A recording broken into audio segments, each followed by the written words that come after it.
ከማስሩ ወሰዱሱ ለየካቲት በዛቲ ዕለት አይረፍ። ቅዱስ ኤፍሬም መታሰቢያው ነው። በረከቱ ጋራት ነው። በዚችም ዕለት የጴጥሮስና የሶፊያ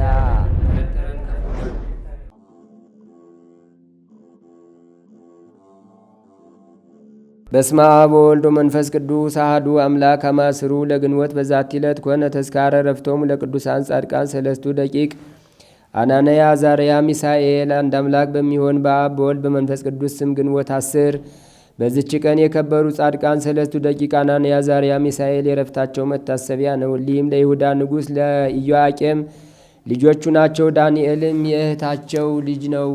በምርኮ ጊዜም ከእስራኤል ልጆች ጋር ተማርከው ወደ ባቢሎን ወረዱ። ከእስራኤል ልጆች ምርኮ ውስጥ በመብልና በመጠጥ እያስተማረ አሳድጎ በሰራዊቱ መካከል ጭፍሮቹ ያደርጋቸው ዘንድ ነውር ነቀፋ የሌለባቸውን ወጣቶች ንጉሥ መረጠ። ይህም ከተመረጡት ውስጥ የተቆጠሩ ሆኑ። የእህታቸው ልጅ ዳንኤልም ምግባቸውን በሚሰጧቸው ጊዜ አረማውያንን ካረዷቸው ውስጥ መብላትን አልወደዱም። ከንጉሥ ማዕድም ከሚመጣ ከሥጋው እንዳያበላቸውና እንዳያጠጣቸው አለቃውን ለመኑት። እግዚአብሔርም በባለሟሎች አለቃ ፊት ቸርነትን አደረገላቸው። የባለሟሎች አለቃም ንጉሡ ጌታዬን እፈራዋለሁ የምትበሉትንና የምትጠጡትን ምግባችሁን ስላዘዘ ከባልንጀሮቻችሁ እናንተን ከስታችሁ ቢያያችሁ ንጉሥ ራሴን ይቀጣኛል አላቸው። በእነርሱ ላይ የተሾመ አሚሳድን እንዲህ አሉት፣ እኛን ባሮችህን 10 ቀን ፈትነን ከምድር ዘር ሽምብራን ይስጡን እንበላ ዘንድ ውሃውንም እንጠጣ ዘንድ። ቃላቸውንም ሰምቶ 10 ቀን ፈተናቸው። 10 ቀንም ካለፈ በኋላ ንጉሡን ማዕድ ከሚመገቡ ከእነዚያ ልጆች ይልቅ ሰውነታቸው ወፍሮ መልካቸውም አምሮ ታየ። ከዚህ በኋላ አሚሳድ የሚበሉትን ምግብ የሚጠጡትን ወይን እየወሰደ ለአራቱ ሁሉ ልጆች ሽምብራ ይሰጣቸው ነበር። እግዚአብሔርም እውቀትንና ጥበብን መጻሕፍትን በማንበብ ሁሉ ማስተዋልን ሰጣቸው። ከዚህ በኋላ ንጉሥ ያዘዘው ቀን በተፈጸመ ጊዜ ወደ እርሱ አመጧቸው። የባለሟሎችም አለቃ ወደ ንጉሡ ወደ ናቡከደነጾር አገባቸው። ንጉሡም ጠየቃቸው። በሰው ሁሉ ዘንድ እንደ አናንያ እንደ ዳንኤል እንደ ሚሳኤልና እንደ አዛርያ ያለ አልተገኘም። በንጉሡም ፊት ቆሙ።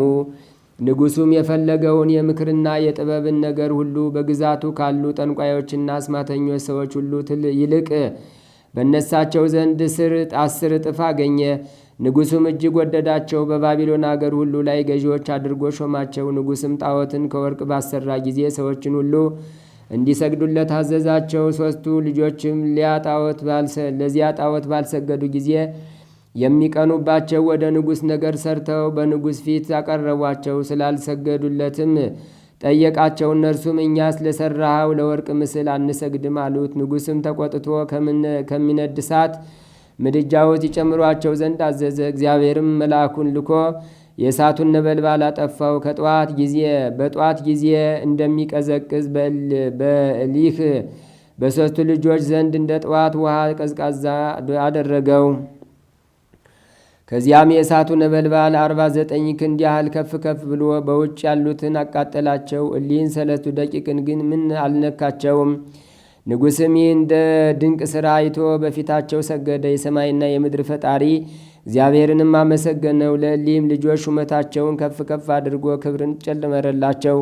ከዚህም በኋላ ከዚህም ዓለም የሚወጡበት ጊዜ ሲደርስ በበዓታቸው እየጸለዩ ሳሉ ሰግደው ነፍሳቸውን በእግዚአብሔር እጅ ሰጡ። ወዲያውኑ ታላቅ ንውጽውጽታ በባቢሎን አገር ሆነ። ንጉሡም ፈርቶ ስለምን ይህ ታላቅ ንውጽውጽታ ሆነ ብሎ ዳንኤልን ጠየቀው። ነቢይ ዳንኤልም ይህ 3ቱ ልጆች ስላረፉ ከዓለም ለመውጣታቸው ምልክት ነው ብሎ ነገረው። ንጉሡም ወደ እርሳቸው ደርሶ ታላቅ ሐዘንን አዘነ። በዝሆን ጥርስም 3 ሳጥኖችን እንዲሰሩላቸው በሐር በግምጃም ልብሶች ገንዘው ቅዱሳኑን በሳጥኑ ውስጥ እንዲያኖሯቸው አዘዘ። ንጉሥ እንዳዘዛቸውም አደረጉ። ሁለተኛም የወርቅ ሳጥን ሰርተው እርሱ በሚሞት ጊዜ ሥጋውን በውስጡ አድርገው በከበሩ ሰለስቱ ደቂቅ መካከል እንዲያኖሩ ታዘዘ። እንዲሁም አደረጉለት።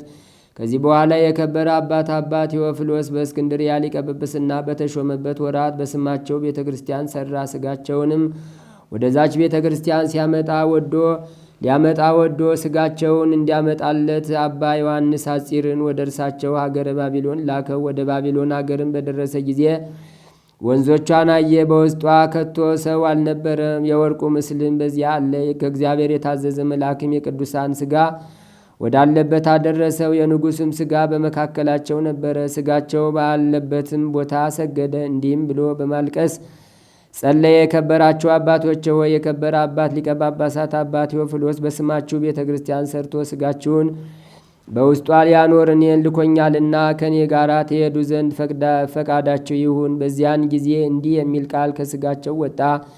ለሃይማኖት አባት ለአባ ቴዎፍሎስ እንዲህ በለው፣ የድካምህን ዋጋ እግዚአብሔር ይስጥህ። ነገር ግን እኛን እስከ ፍርድ ቀን ድረስ ሥጋዎቻችን ከንጉሡ ሥጋ እንዳይለዩ እግዚአብሔር ስላዘዘን ከዚህ አንወጣም፣ ድካሙንም ከንቱ አናደርግም። ቤተ ክርስቲያኒቱ በምትከብርበት ዕለት በሌሊት መብራቶችን ይሰቅሉ ዘንድ እንዲያዝ በውስጣቸውም ዘይትና ፈትል እንዲያደርጉ በእሳት ግን አይለኩሷቸው። እኛም ከዚያ ደርሰን በእኛ የእግዚአብሔር ኃይል በዚያ ይገለጣል ብለህ ንገረው አሉት። አባ ዮሐንስ ሐጺርም ተመልሶ እንደነገሩት እንዴትም እንዳዘዙት ሁሉንም ለአባ ቴዎፍሎስ ነገረው። እርሱም 3 ደቂቅ እንዳዘዙ አደረገ። በዚያችን በግንቦት ወር በ10 ቀን ቤተ ክርስቲያኒቱ በምትከብርበት ሌሊት የከበሩ 3 ደቂቅ ተገለጡ። የእሳትም መብራቶችን አበሩ። ሊቀ ጳጳሳቱና ለዚህ ጸጋ የታደሉ ሁሉ በቤተ ክርስቲያኒቱ እርከን ላይ ሲሰሩ 3 ደቂቅን አዩአቸው። በየአይነቱ በሆነ ደዌ የታመሙ ብዙ በሽተኞችም ከቅዱሳን 3 ደቂቅ መገለጥ የተነሳ ያን ጊዜ ተፈወሱ። ለእግዚአብሔር ምስጋና ይሁን፣ እኛንም በጸሎታቸው ይማረን፣ በረከታቸውም ትድረሰን ለዘላለሙ አሜን። ሰላም ለ3 ደቂቅ ዘተለአሉ ዘቅዳሴ ቤቶሙ ኮነ ሌቶፍሎስ በመዋዕሉ ለሐጺር ዮሐንስ በከማዘዝው እሉ ሀበቀናዲ ለአንበላ አብርሆ ተሰቅሉ ለዋካ በአቶሙ ዮም ተክእወ ጸዳሉ። በዚችም ቀን አብርሃም ጸራቢ በሰማዕትነት አረፈ። ይህም ቅዱስ የሰማይ ቴዎድሮስ ገዳም ተብላ ከምትጠራ ከመቅርቀያኖስ አገር ሰዎች ነው። ወላጅናቱም የክብር ባለቤት የሆነ ክርስቶስን ሃይማኖት እንዲማር ለመምህር ሰጠችው። ጌታችንም አይነ ልቡናውን ገልጦለት ትምህርቱን ሁሉ የቤተ ክርስቲያኒቱንም ሕግ ተማረ። ከዚህም በኋላ መጾም መጸለይና መስገድ ጀመረ። 9 ዓመትም በሆነው ጊዜ ከድንጋይ የሚሰራ የውሃ መሄጃ መጥረብን ተማረ። ከዚህም በኋላ በዚህም ብዙ ገንዘብ አከማቸ። ለድሆችና ለጦም አዳሪዎች የሚመጸውት ሆነ። በአንዲት ዕለትም በሌሊት ሲጸልይ የዚችን ዓለምና በውስጧ ያለው ሁሉ ኃላፊ መሆኑን አሰበ። የክብር ባለቤት በሆነ በክርስቶስ ስም ምስክር ሆኖ መሞትን ወደደ። በዚያንም ጊዜ የእግዚአብሔር መልአክ ተገለጠለት። ሰላምታም ሰጥቶት ጽና፣ አትፍራ፣ አንተ ጠላቶችን ድል አድርገህ የሰማዕትነትን አክሊል ትቀበላለህና አለው። ከዚያም በኋላ የክርስትና ጥምቀትን ወደ ተጠመቀባት ወደ ቅዱስ አትናቴዎስ ቤተ ክርስቲያን ሄዶ በስዕሉ ፊት ቆሞ ጸለየ። በእርሱ ዘንድ ሰውነቱን አደራ አስጠበቀ። ወደ መኮንኑም ወጥቶ ክርስቲያን እንደሆነ ታመነ። ያን ጊዜም ከከባዶች እንጨቶች ጋራ የኋሊት አስረው ከረሃብና ከጽም ጋራ ከፀሐይ ውስጥ ጣሉት። መንፈቀ ሌሊትም በሆነ ጊዜ ጌታችን ተገለጠለት። ሰላምታም ሰጠው። ስሙን ለሚጠራና መታሰቢያውን ለሚያደርግም ቃል ኪዳን ሰጠው። ከዚያም በኋላ መኮንኑ ራሱን እንዲቆርጡ ታዘዘ። በቆረጡትም ጊዜ ራሱ እኔ ክርስቲያን ነኝ እያለች 3 ጊዜ በተራራው ላይ በረረች። 50 ምዕራፍ ያህልም ሄዳ ከባህር ወደቀች። ከዚህም በኋላ ሆዱን ሰንጥቀው ባሩድና ሙጫ ዘይትን መልተው ከእሳት ውስጥ ጣሉት። እሳቱ ግን ምንም አልነካውም። ከዚህም በኋላ በየጥቂቱ ከትፈው በእንቅብ አድርገው ከባህር ውስጥ ጣሉት። በእግዚአብሔርም ፈቃድ ከራሱ ጋር አንድ ሆኖ እንደ ቀድሞው እስና ከሚባል አገር በባህሩ ወደብ ታየ። ምእመናንም ወስደው በታላቅ ክብር ቀበሩት። ለእግዚአብሔርም ምስጋና ይሁን፣ እኛንም በዚህ ሰማዕት ጸሎት ይማረን፣ በረከቱም ከእኛ ጋር ትኑር ለዘላለሙ አሜን። ሰላም እብል ለምትርት ድማሁ ሰሪራ እምባሕር ዘለጸቀት ምስለ ስጋሁ እንዘ ያሐውር አብርሃም ውስተ አጸደ ስም አሜሁ ከመሳሎሙ ለቀሳውስት ለሊሁ ጸሎተ ሙታን ጸለዩ ለሊሁ ላይሌሁ። በዚችም ዕለት የአባ ሚካኤል መታሰቢያውና ቤተ ክርስቲያኑም የከበረችበት ሆነ። የዚህ ቅዱስ ወላጆቹ ክርስቲያን ባለጸጎች ናቸው። ልጅ ባጡ ጊዜም የክብር ባለቤት ወደሆነ እግዚአብሔር ለመኑ። እርሱም ይህን የተቀደሰ ልጅ ሰጣቸው። የቤተ ክርስቲያንንም ትምህርት አስተማሩት። ወላጆቹም በሞቱ ጊዜ የዚያች አገር ኤጲስቆጶስ ገንዘቡን አስጠበቀለት። 12 ዓመትም ሲሆነው የዚህን ዓለም ኃላፊነት አስቦ ወደ አባ ይስሐቅ ገዳም ሄዶ ምንኩስና ልብስ እንዳለብሰው ፈለገ። እርሱም ከፈተነውና ብርታቱን ካየ በኋላ ስለ አለበሰው። የእግዚአብሔርም ጸጋ አደረበት። የፊቱ መልክ ተለውጦ እንደ ደረቅ እንጨት እስኪሆን በጾምና በጸሎት ሰውነቱን አስጨነቀ። በአንዲት ዕለትም አባቱ አባ ይስሐቅ ወደ አባ ሚካኤል በዓት ሄደ። መልኩ እንደሞተ ሰው ሆኖ አይቶት አለቀሰ። ልጄ ሆይ እንዴት እንዲህ ሥጋ ተጎዳ አለው። እርሱም አባቴ ሆይ አታልቅስ፣ እግዚአብሔር አልተወኝምና ለመቆምም ኃይሌ አልደከመምና፣ ነገር ግን በሕልሜ ያየሁትን ልንገርህ። እኔን የሚፈልጉ የንጉሥ መልእክተኞች ከእስክንድሪያ ወደ አንተ ሲመጡ እኔን አትከልክላቸው፣ አንተን እንዳይወቅሱ። በሁለተኛውም ዓመት ታላቅ ረሃብ ይመጣል፣ ምድርንም ያጠፋታልና ለልጆች ምግባቸውን አዘጋጅ ብሎ መለሰለት። ከወራትም በኋላ በንጉሥ ጭፍራ አምሳል ሰዎች አባ ሚካኤልን እየፈለጉ መጥተው አባ ይስሐቅን ያዙት። ሚካኤልንም ባገኙትና ባወቁት ጊዜ ከእሳቸው ጋር ወሰዱት። መነኮሳቱም እያዘኑ ቀሩ። ረሃብም በሆነ ጊዜ አገረ ገዡ በዚያ ገዳም እህል እንዳለ ሰምቶ ሊከባቸው ፈለገ። አባ ይስሐቅም ሊማልድ ወደ መኮንኑ መጣ። ያን ጊዜም ብዙ ጭፍሮች ከሰይፎች ጋር ከዚያ ገዳም ወጥተው መኮንኑ እያደነቀ አባ ይስሐቅን ወሰዱት። ከዚህም በኋላ አባ ሚካኤል መጥቶ ራሱን ገለጠለት። እነዚያ የወሰዱት ሰዎች የሰማይ ሰራዊት እርሱን የወሰዱበት አገርም ኢየሩሳሌም ሰማያዊት እንደሆነች ነገረው። ከዚህም በኋላ የኤጲስቆጶሱ ባስጠበቀለት ገንዘብ ቤተ ክርስቲያን እንዲሰራለት አዘዘው። በዚያች በበዓቱ ላይ ሰራለትና በዚህች ዕለት አከበሯት። ደግሞም አባ ሚካኤል ለአባ ይስሐቅ ተገልጾ በመጪው ዓመት እንደሚሞት ነገረው። እንደ ቃሉም ሆነ። ለእግዚአብሔርም ምስጋና ይሁን፣ እኛንም በዚህ ጻድቅ ጸሎት ይማረን፣ በረከቱም ከእኛ ጋር ትኑር ለዘላለሙ አሜን። ሰላም ለአባ ሚካኤል መምህሩ ዘአፍለሶ እንተነስኡ ወመላይስ ወበንጉሶሙ ሐሰሶ ወበተመይጠቱ ዳሃሪ መንገላቡ ገይሶ ዜነወ ዋይዳአ ዘከመ ይሄድፍ ነብሶ እግዚአብሔር ውስተ ዛይን ወመርሶ። በዚችም ቀን ከአባ ኖብ ጋር 358 ነፍስ በሰማዕትነት ሞቱ። የፓትርያርክ አባ ዮሐንስም መታሰቢያው ነው። በረከታቸውም ከእኛ ጋር ለዘላለሙ ትኑር አሜን። ሰላም እብል ዮሐንስ ፓትርያርከ ዘጻመ ወነጋ ወዘተጋደለ ሰርከ እንዘይብል ሰሚዖ ቃለ መጽሐፉ ብሩከ አመ ጊዜ ነግ ዝርአ ዘርአከ ወበምሴት ይትህድግ ዴዴከ። አንድ አምላክ በሚሆን በአብ በወልድ በመንፈስ ቅዱስ ስም ግንቦት 11 በዚች ቀን የቅዱስ ዮስጦስ ሚስት የቅድስት ታውክልያ በሰማዕትነት ሞተች። በዚችም ዕለት የከበረ የኤጲስቆጶስ አባ በፍኑትዮስ አረፈ።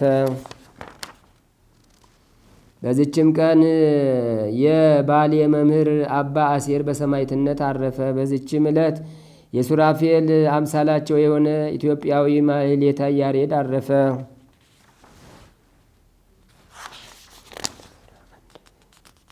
በዚችም ቀን ቅድስት አናሲማ አረፈች። በዚችም ቀን የእስድሮስ እናት ቅድስት ሶፊያና እህቱ ኤፎምያ በሰማዕትነት አረፉ። ደግሞ የአባ በክሲሞስና የአብሳዲን መታሰቢያቸው ነው። በረከታቸውም ከእኛ ጋር ትኑር ለዘላለሙ አሜን። ዛቅረብኩ ማሕሌተ አዘኪሬያ ኢላፈም እንደተጸምዱ ከዘልፈ ለላ አነብብ ተወከፍ ዘንዴት የመጽሐፈን ተረሰይ ከግዚኦ ጸሪቀ መበለት ኩፈ እምለ አቡ ብውላን ዘተርፈ ነቢያት ቅዱሳን ሐዋርያት ሰባክያን ሰማዕታት ጻድቃን ደናግል አዲሁ መነኮሳት ሄራን ባርኩ ጉባኤ ዛቲ መካን እስከ አረጋዊ ሊቅ ወንዑስ ሕፃን ለዘጻፎ በክርታስ ወለዛ ጻፎን ዘይደርስ ወለዛ አንበቦ ለተተርጎሞ በልሳን አዲስ ወለዘ ሰማ ቃሎ በዝነ መንፈስ በጸሎተሙ ማርያም አራቂተ ኩሉም ባይ ስቡረ የመሐረነ ኢየሱስ ክርስቶስ።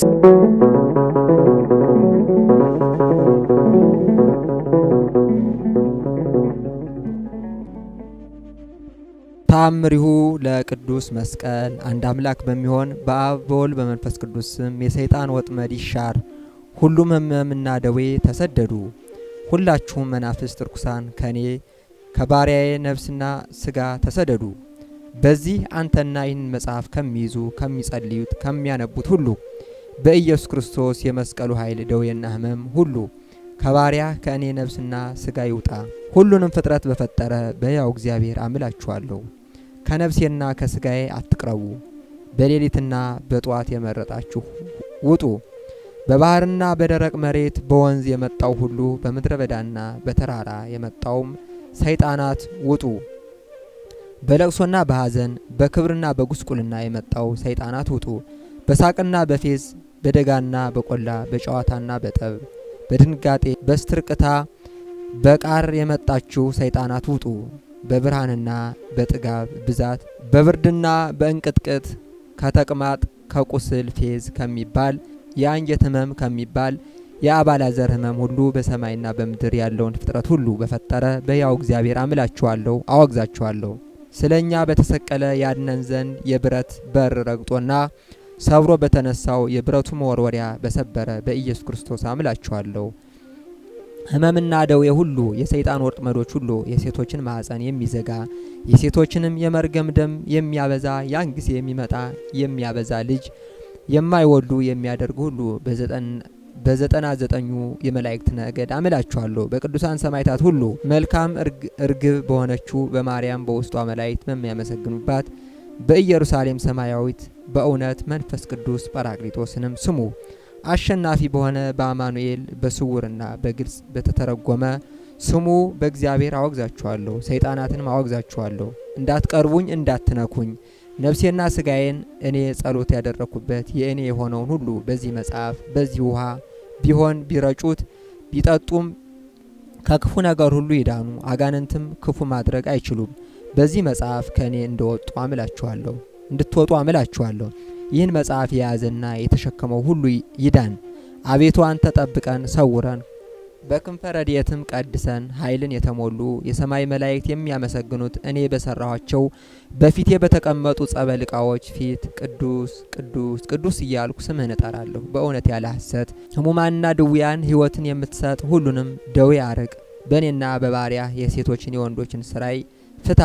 እኔ ባሪያ በምቀመጥበትና በምቆምበት በምተኛበት የጨለማ መናፍስት ሁሉ ከዚህ መጽሐፍ ይራቁ። ጸባዖት በሆነ በሕያው ኢየሱስ ክርስቶስ ኃይል ሚካኤልን በቀኙ ገብርኤልን በግራው ትልካቸዋለ።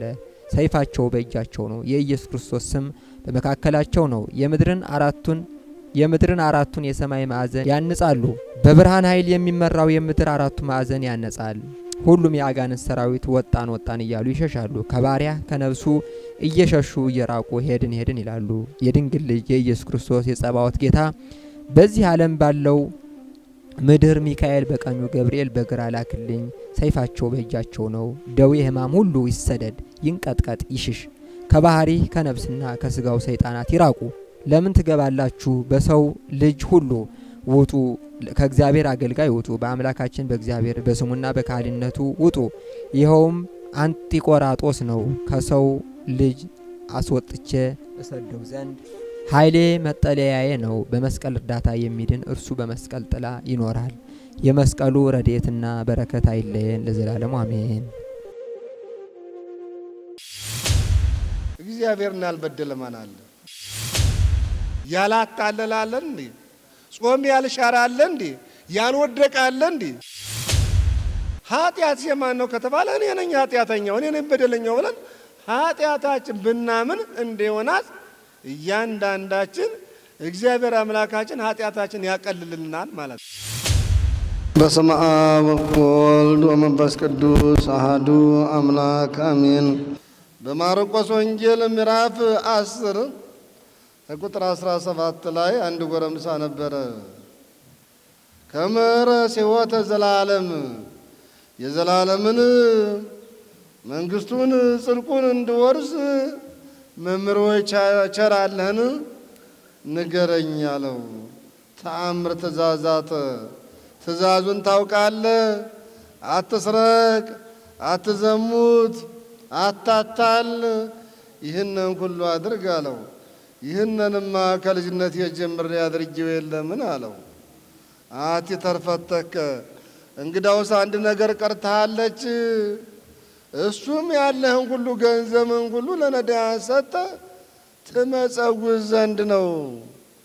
ምጽዋት የእግዚአብሔር መንግሥት መውረሻ ነው። ሕዝበ ክርስቲያን በቀላል የምናየው ዛሬ እንጀራ ሽራፊ፣ የሳንቲም ድቃቂ፣ የልብስ ላቂ በትንሽ ግምት ሰጥተን የምናየው የእግዚአብሔር የአምላካችን የመንግሥተ ሰማያት መውረሻ ከፍተኛ ዋጋ ያለው ነው።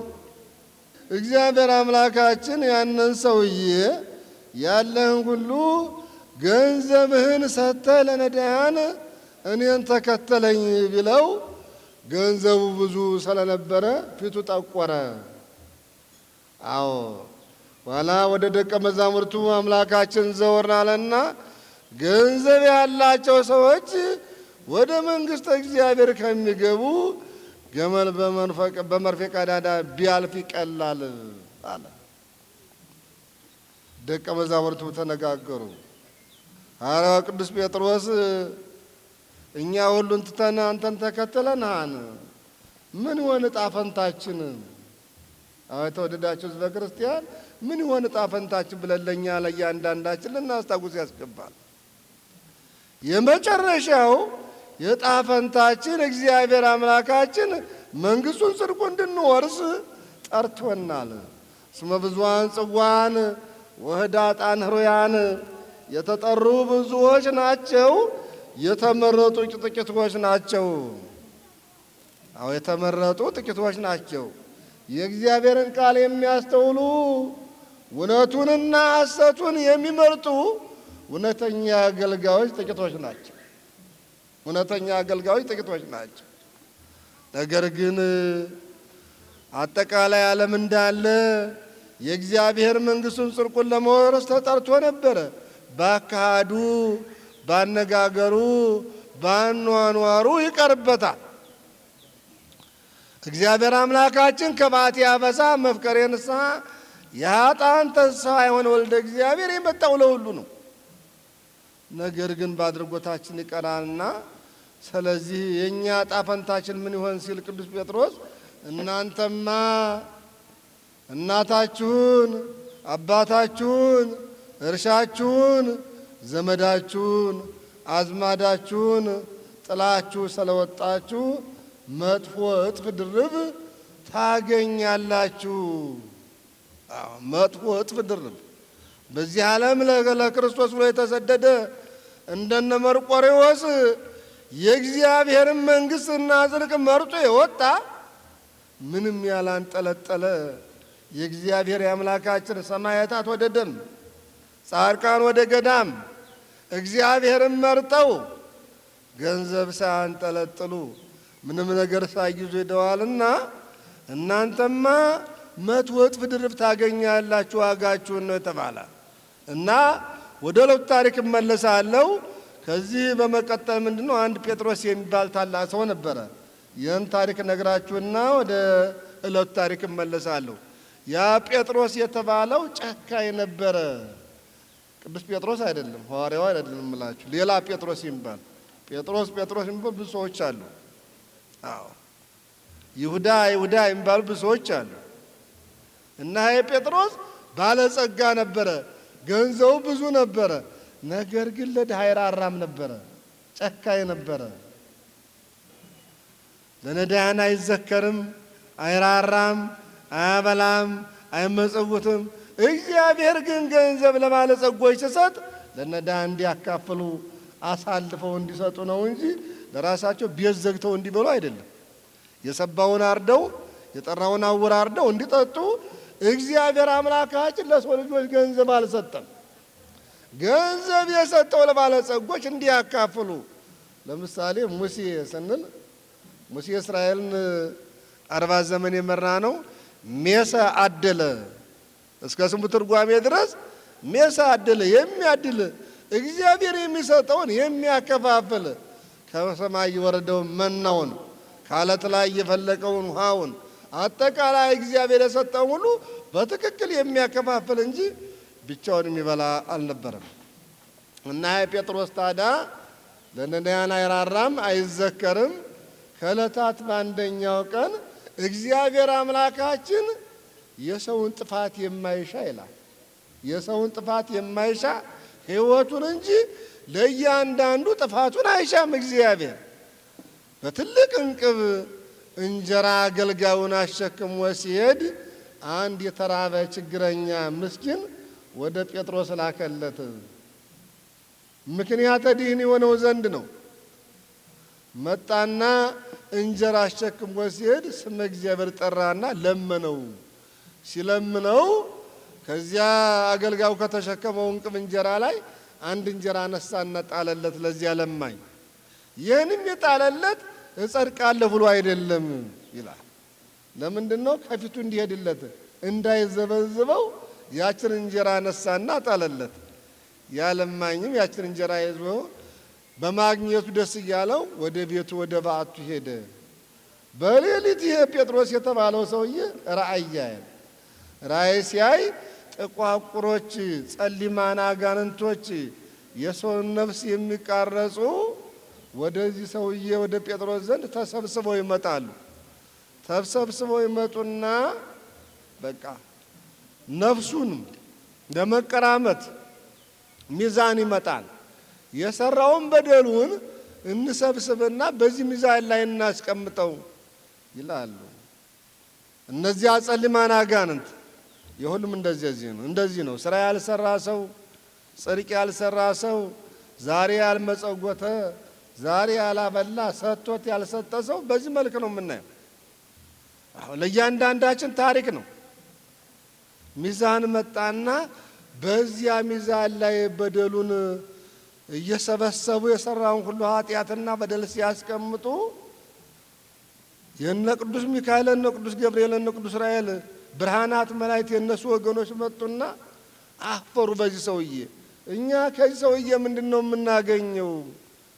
በፊተኛው በአንደኛው ሚዛን ላይ ምንድነው የምናስቀምጠው ሲሉ አንደኛው መልአክ መጣና ያችን ለነዳይ የሰጣትን እንጀራ መጣና ከሚዛኑ ላይ ቁጭ አደረጋት ይላል።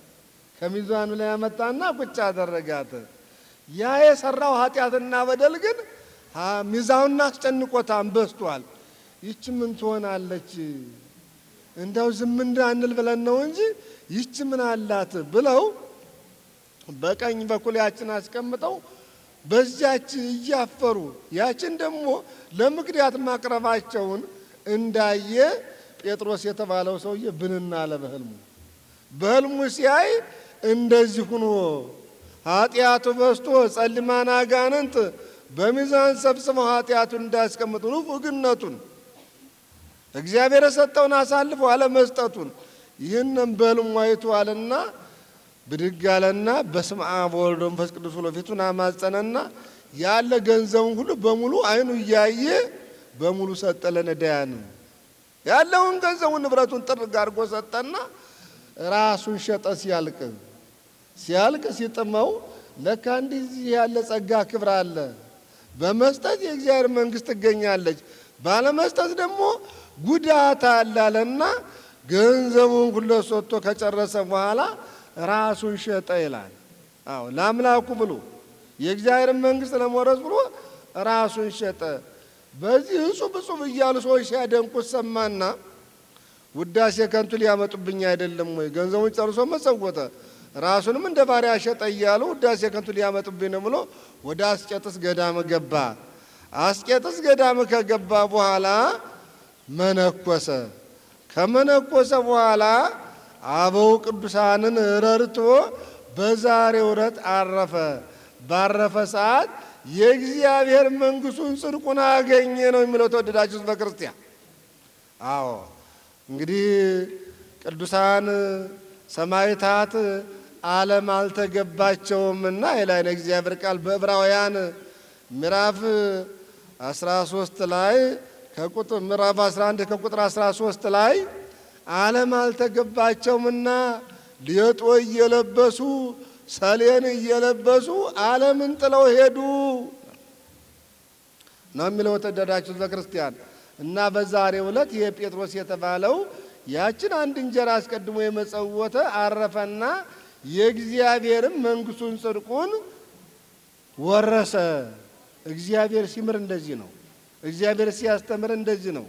በህልማችን ላይ ሲገልጽልን የገለጸልን ህልም እግዚአብሔር አምላካችን ለእኛ መንግሥተ ሰማያት መውረሻ ነው ብለን ተግባራዊ ታደረግነ ለሁላችንም እንደዚህ ያሳያን ማለት ነው። እና ይህን ሰውዬ በዛሬው ዕለት የእግዚአብሔርን መንግሥቱን ጽድቁን ወርሷን ማለት ነው። ሌላው እንግዲህ በዛሬው ዕለት ዮናስ የተባለ ነቢዩ በትንቢተ ዮናስ ምዕራፍ 1 ላይ ዮናስ የተባለ የዋህ ወታጣም ገጸ እግዚአብሔር ይላል። ዮናስ ሀገረ ነነዌ ትጠፋለች፣ ነነዌን ሄደህ አስተምር፣ እስከ 3 ቀን ድረስ እዘኑ አልቅሱ ብለህ አስተምር፣ ነነዌ ትጠፋለች ብሎ እግዚአብሔር ለዮናስ ነቢዩ ገለጸለት። ነቢያት ማለት እግዚአብሔር አስቀድሞ የሚያደርገውን ነገር የሚገልጽባቸው መጽሔቶች ናቸው። ኃላፊያቱን መጻያቱን የሚናገሩ እግዚአብሔር አምላካችን ለነቢያትና ለመላእክት አስቀድሞ የሚያደርገውን ነገር ይገልጻልና ሂድ ሀገረ ነነዌን አስተምር፣ የነነዌ ሰዎች በድለውኛልና ኃጢአታቸው በዝቷልና ከምድር እስከ ሰማይ ደርሷልና ሀገረ ነነዌን ላጠፋት ነኝ፣ ሂድ አስተምር ብሎ ዮናስን ቢነግረው ዮናስ ማለት የዋህ ነበረና ወታጣም ገጸ እግዚአብሔር ከእግዚአብሔር ፊት ከፊት ብታገበኘኝ አይደለም ወይ የምትዘበዝበኝ የምትጨቀጨቀኝ ብሎ ኮበለለ። ከእግዚአብሔር ፊት ማምለጥ ይቻላል እንዴ? ከእግዚአብሔር ፊት ማምለጥ አይቻልም። የዋህ ስለነበረ ነው።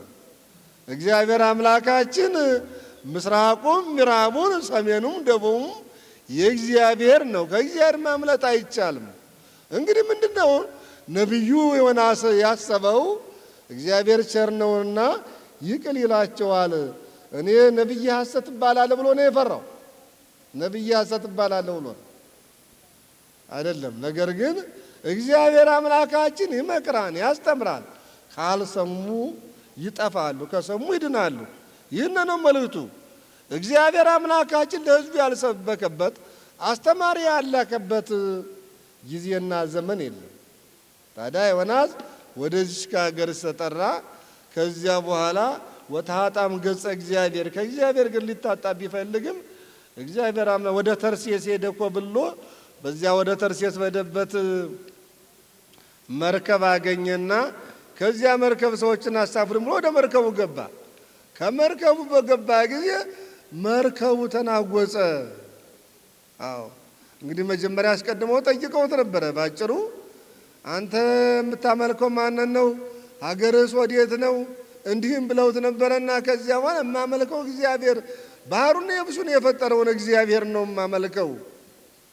እሱን ነው ስሙን የምጠራው፣ እግዚአብሔር ነው የማከብረው፣ ስሙን የምጠራው፣ የማመልከው እሱን ነው ብሎ ተናግሮ ስለነበረ በኋላ ዮናስ ተኛና በመርከብ በኋላ እያንኮራፋለ እነዚያ ሰዎቹ ግርማ ይበሉ ሶስታው ተነስቶ ሊገለብጣቸው ደረሰ። ከዚያ ገባ ከዋሉት እያንዳንዱ ወርቁን እያነሱ ሌላውን እያነሱ ቢጥሉ ወደ ባህሩ ሊተው አልቻለም። ባህሩ የፈለገው ዮናስን። ከዚያ በኋላ አንተ ሰው ታንኮራፋለህ፣ ወደ ባህሩ ሊጥሉ ትፈልገው ነበረ። ነገር ግን በዚህ በጭንቅ እያለነ እግዚአብሔር ቢጣላናስ ብለው የሆነ ሰዓት ታገሱና በኋላ ቀስቅሰው እንዲህ ሲሉት እንዳው እኔን ካልጣላችሁለት የባህር ጸጥ አይልም፣ እኔ ነኝ ኃጢአተኛው፣ እኔም በነኝ በደለኛው አለ። ዛሬ ሰዎች ኃጢአት ሰርተው እግዚአብሔርን በድለው እኔ ኃጢአተኛ ነኝ አይሉ። እኔ ኃጢአተኛ ነኝ የሚል ሰው አለ? እገሌ ነው ኃጢአት የሰራው እገሌ ነው የበደለው ነው እንጂ የሚሉት በእኔ ኃጢአት ነው ሰማይ ምድሩ የሚገለባበጠው፣ መከራው የመጣው፣ ጦርነቱ የመጣው፣ ችግሩ የመጣው ብሎ የሚል ሰው የለም። አሁን ለምሳሌ አንድ ጅብ ይጮሃል። ጅብ ሲያላዝን ምንድን ነው የሚባለው? ሰው ሊሞት ነው የሚባለው። ጅብ ያላዝናል፣ ይጮሃል። ይሄ የሚያላዝነው ጅቡ ምን ሆኖ ነው? ሰው ሊሞት ነው አለ። ሁሉም ሲጠየቅ እኔ ልሞት ነኝ ብላችሁ ታውቃላችሁ? ሰው ማን ነው? እኔ ነኝ። እኔ ልሞት ይሆን ነው የሚባለው እንጂ ሰው ሊሞት ነው። ሰው እንዲሆን ሊሆን ነው አይባልም። ሰው ማለት ማን ነው? እኛ አይደለንም እንዴ? ስለዚህ ኃጢአት የማን ነው ከተባለ እኔ ነኝ ኃጢአተኛው፣ እኔ ነኝ በደለኛው ብለን ኃጢአታችን ብናምን እንደ ዮናስ እያንዳንዳችን እግዚአብሔር አምላካችን ኃጢአታችን ያቀልልልናል ማለት ነው። ከዚያ በኋላ እንግዳው ሳሉና ዮናስን ታሪኩ ብዙ ነው፣ በማታው በሰፊው ይገለጻል። ወደ ባህሩ ጣሉት።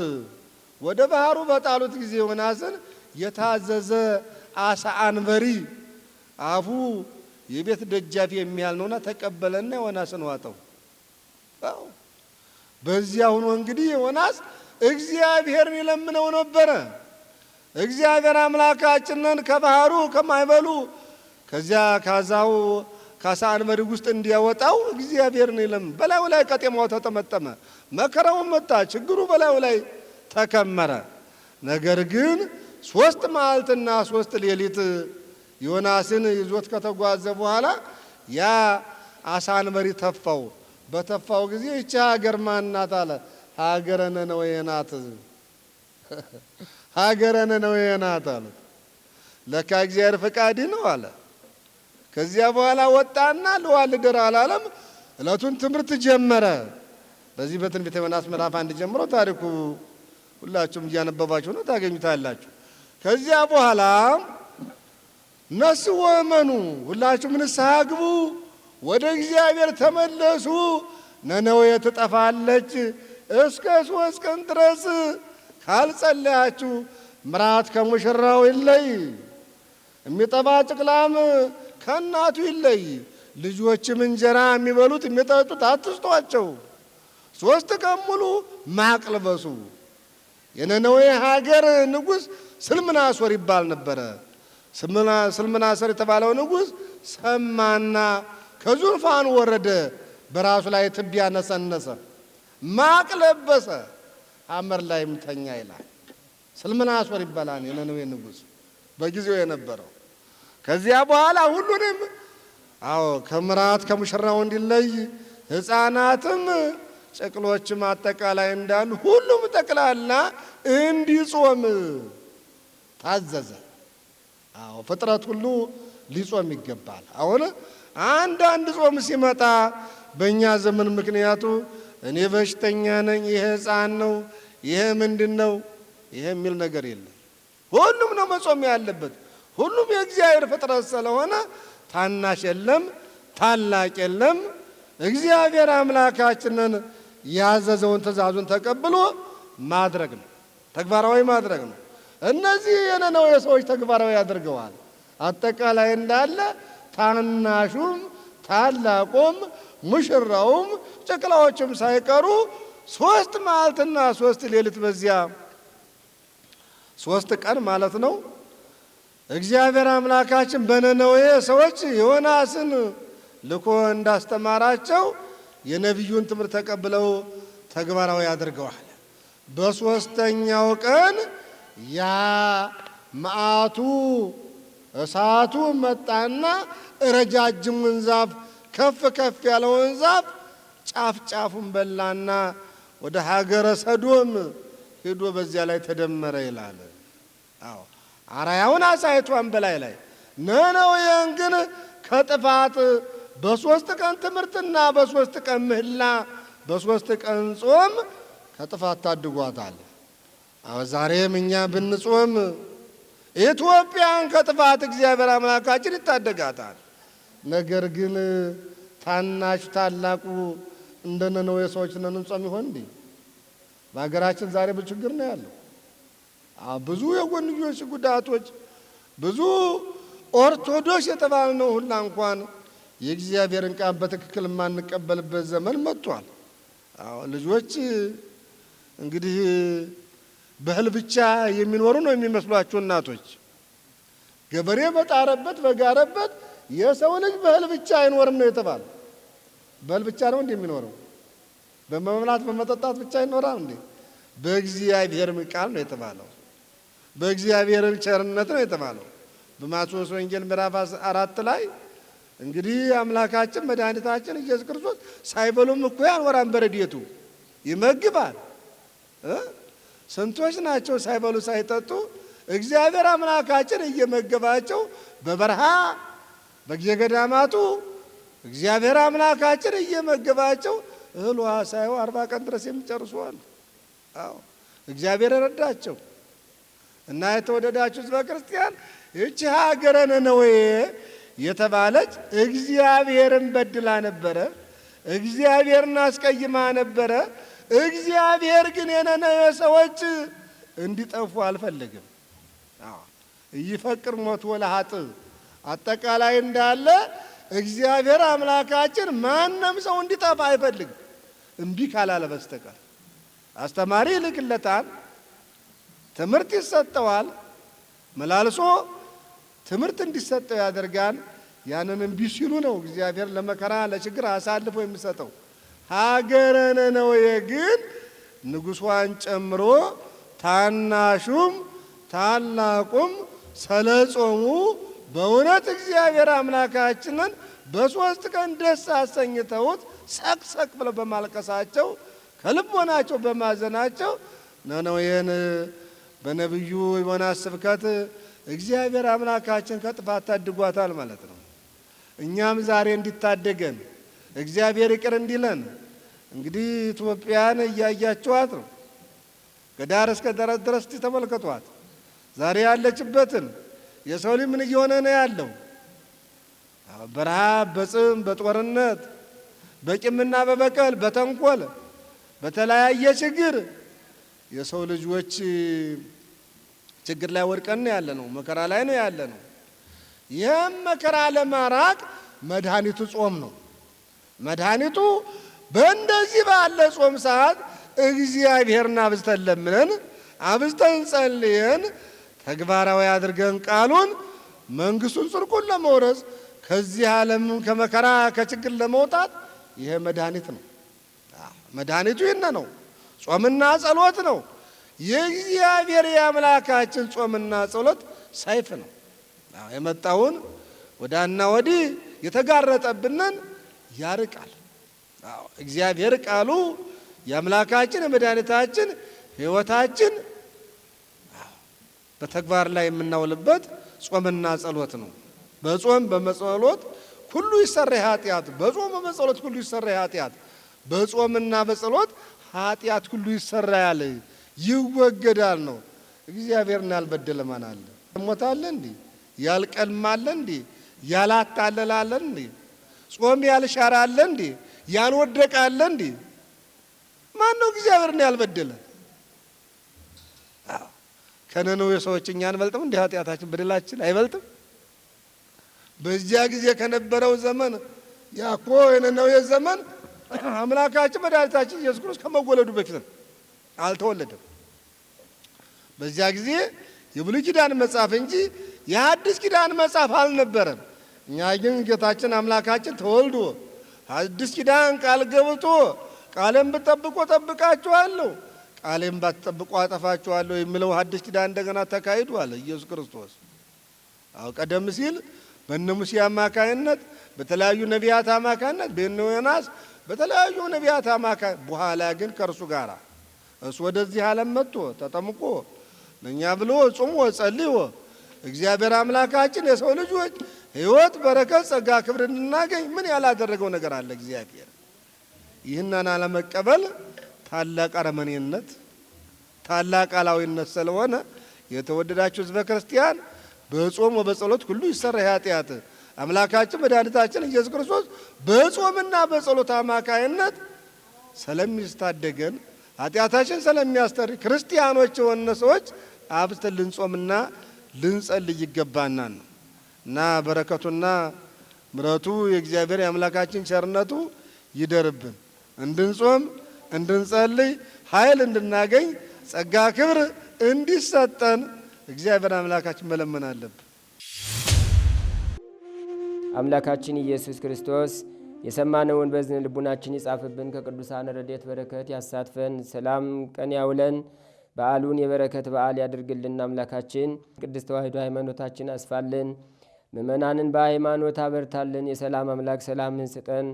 ቀኑን ባርከ ቀድሰ በሰላም አውለን። አቡነ ዘበሰማያት ይትቀደስ ስምከ ትምጻእ መንግሥትከ ወይኩን ፈቃድከ በከመ በሰማይ ከማሁ በምድር ሲሳየነ ዘለለ ዕለትነ ሀበነ ዮም ወኅድግ ለነ አበሳነ ወጌጋየነ ከመ ንሕነኒ ንኅድግ ለዘአበሰ ለነ ኢታብአነ እግዚኦ ውስተ መንሱት አላ አድኅነነ ወባልሐነ እምኩሉ እኩይ እስመ ዚአከ ይእቲ መንግሥት ኃይል ወስብሐት ለዓለመ ዓለም በሰላመ ቅዱስ ገብርኤል መልአክ ኦ እግዝእትየ ማርያም ሰላም ለኪ ድንግል በሕሊናኪ ወድንግል በሥጋኪ እመ እግዚአብሔር ጸባኦት ሰላም ለኪ ቡሩክት አንቲ እምአንስት ወቡሩክ ፍሬ ከርሥኪ ተፈሥሒ ፍሥሕት ኦ ምልዕተ ጸጋ እግዚአብሔር ምስሌኪ ሰአሊ ወጸልይ ምህረታ በፍቅር ወልኪ ኢየሱስ ክርስቶስ ከመ ይሥራይ ለነ ኃጣውኢነ ተማኅፀነ ብኪ ኦ ተወካፌ ንስሐ ወሰራይ ኃጢአት ኢየሱስ ክርስቶስ ስረይ ኃጢአትየ ወኃጢአተ ኩሉ ሕዝብ ከማይሠራ ኃጢአት እግዚአብሔር ይፍታ። ንቁ ሚዲያ ለተመልካቾቹ ከሚያደርሳቸው ዕለታዊ ሳምንታዊና ወርሃዊ ዝግጅቶች መካከል የየዕለቱን ስንክሳር ወርሃዊና ዓመታዊ የቅዱሳን ገላትና ድርሳናትን በኢትዮ ማህበር የዩቲዩብ ቻናል ያቀርባል። የየዕለቱን ስንክሳር ባሉበት ሆነው በማድመጥ እንዲሁም ወርሃዊና ዓመታዊ የቅዱሳንን ዜና ሕይወታቸውን በማድመጥ ከቅዱሳኑ በረከትና ረድኤት እንዲያገኙ ንቁ ሚዲያ የሁል ጊዜ ምኞቱ ነው። በየዕለቱ የሚለቀቁ ዜና ቅዱሳንን ላይክ፣ ሼርና ሰብስክራይብ በማድረግ አገልግሎቱን ይደግፉ። ንቁ ሚዲያ ርቱ የቤተ ክርስቲያን ልሳን